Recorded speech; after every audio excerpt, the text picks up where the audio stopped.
Hi. Buckle up, guys. This one is gonna be rough. So, y'all remember Blowfly Girl? She, got a big thing of meat, put it in a dumpster, let maggots crawl over it, and then put the maggots in her pussy. And she continued to masturbate with bugs, something referred to as bug play. This one's a freaky one. This one was kind of hard to read about, honestly. And I'm not disgusted with it in the same way I'm disgusted with like zoophilia, incest, pedophilia. Like it's not that kind of shocking, horrific. What the fuck is wrong with you? It's an entirely different kind of what the fuck is wrong with you. Um, she like I'm not offended by these people, but like I don't want them to bring fucking bugs in my house, you know? And everything that I could read about these people, the only account, like there are not many accounts to go on. There are not very many commonalities that you can go on, and even the ones that do exist, I don't know if Blowfly Girl is even real or if it was just like a creative writing project, you know?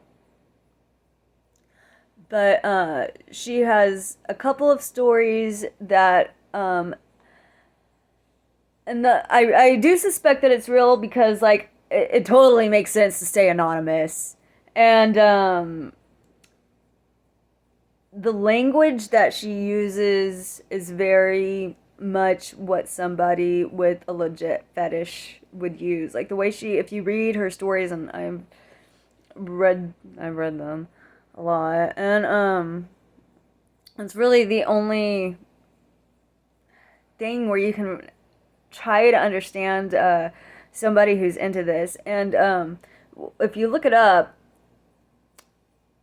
a lot of accounts seem to think that it's a sensation fetish. So like with the texture sensation fetish, it's like um a lot of them like sensory depravity, like being blindfolded or whatever, or also like um touch fetishes where they really like you touching fur or touching like just any kind of like sensations in and of themselves, like very strong sensory people. They like stuff like this because it's the sensation of all the bugs crawling on you and biting you. There are only like two cases that even Wikipedia brings up, and one of them and both of them they accounted that they were disgusted with this behavior and that they were repulsed and that they wanted to stop and they didn't like it, but they also liked it and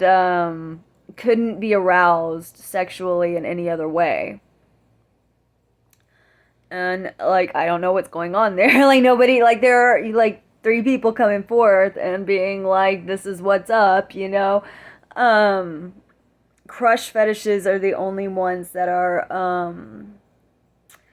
that also involve insects, but it's like that's more of a giganticism fetish. That's more of a foot fetish, like a combo of the two. Like they want gigantic feet crushing things.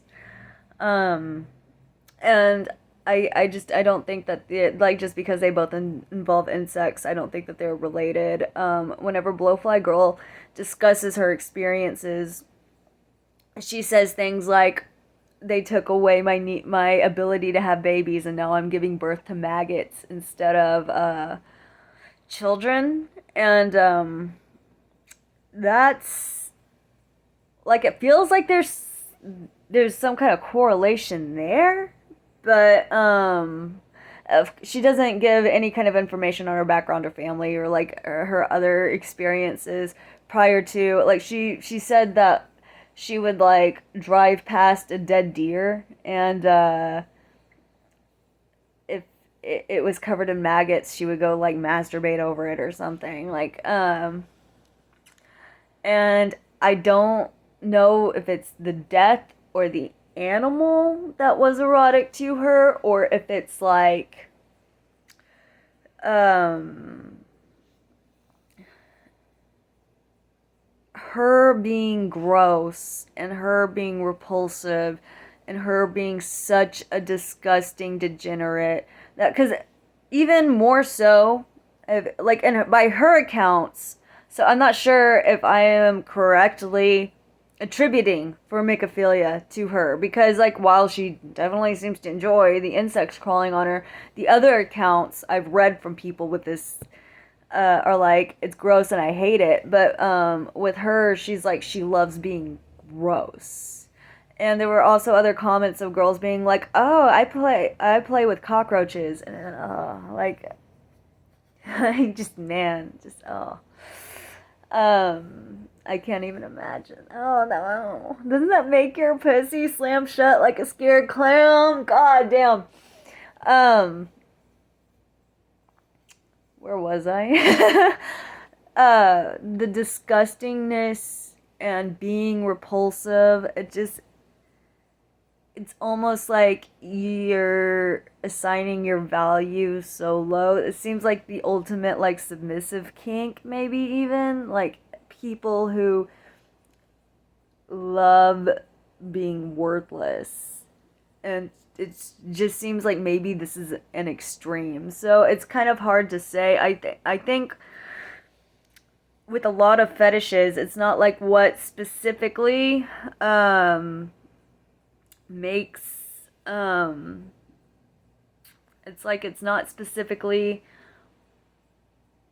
a bunch of events or something that create certain fetishes, not in the way that like abandonment and chemical imbalances or whatever, like boom, that's the recipe for borderline personality, it's not like that. I just think I think paraphilias and fetishes are more of a time and a place kind of a thing. From what I've read, the human ability to sexualize anything kind of comes from how we interpret the sensations of like our heart getting faster and our stomach dropping and stuff. Like, are we scared in that moment or are we aroused? So I just think that sometimes those things maybe get warped. I don't know, but like with her, with the blowfly story, I feel like it has a lot to do with the worthlessness and reclaiming your worthlessness and becoming aroused by it. But I think that there are like a lot, it's always a lot of different things going on, isn't it? That's one of the factors I think that I have identified. Anyway, um that's all I gotta say about that one. You can never unlearn any of this stuff. Okay, bye.